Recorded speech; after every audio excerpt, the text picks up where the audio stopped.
Good morning from the heart of Liberal Union 9/11 and the nation's capital. Today, December 19, 2025, marks a seismic shift in the American landscape as a series of unprecedented breaking political developments from the White House and the halls of Congress converge to redefine the future of the nation, signaling a moment of profound urgency for U.S. news today that every citizen must understand. The atmosphere in Washington is electric as the Department of Justice approaches a midnight deadline to release a massive unredacted archive of the Jeffrey Epstein files, a move that has the potential to upend U.S. politics and reshape the 2026 election cycle before it even begins. As the sun rises over the Capitol, the primary focus remains on the immense $901 billion National Defense Authorization Act, which was signed into law late yesterday.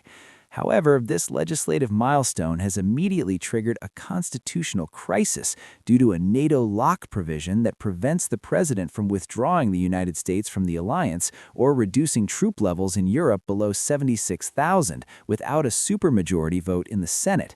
The White House has responded with a blistering signing statement, arguing that Congress is unconstitutionally encroaching on the Commander-in-Chief's Article 2 powers, setting the stage for a high-stakes showdown that will almost certainly land before the Supreme Court in the coming months.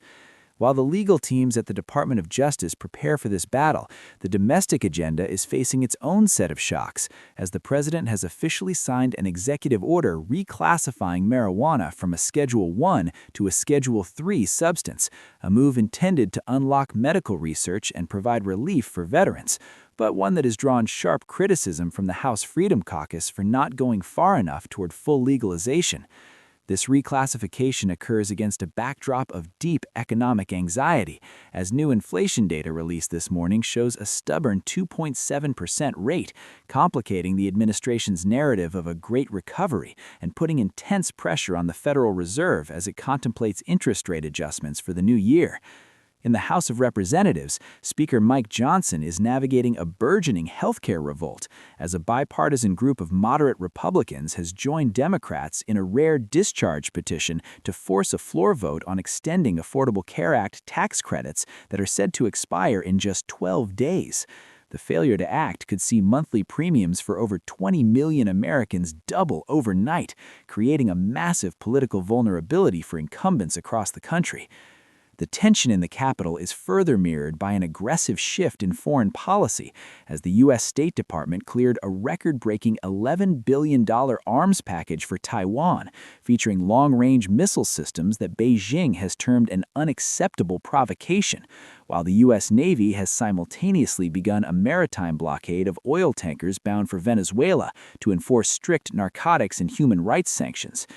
This projection of power is coupled with a controversial domestic security directive that has officially designated illicit fentanyl as a weapon of mass destruction, a legal maneuver that authorizes the Department of Defense to assist federal law enforcement in militarized interdiction efforts along the southern border.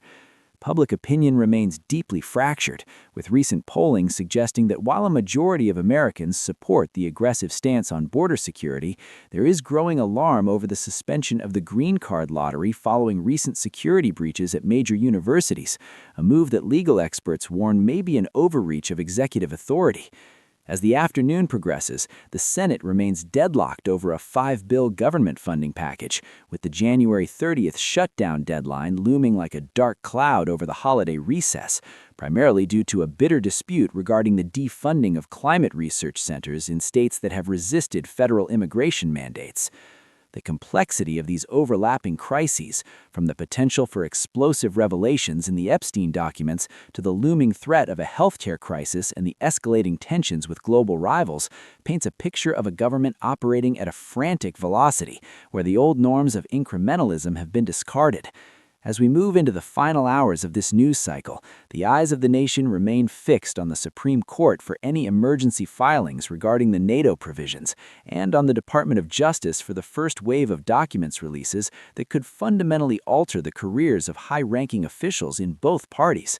The convergence of these events ensures that the coming days will not merely be a transition into the new year, but a transformative period that will test the durability of the American constitutional framework and the patience of a public increasingly wary of political gridlock, making it essential to monitor the next wave of developments as the 119th Congress prepares for a winter of significant consequence.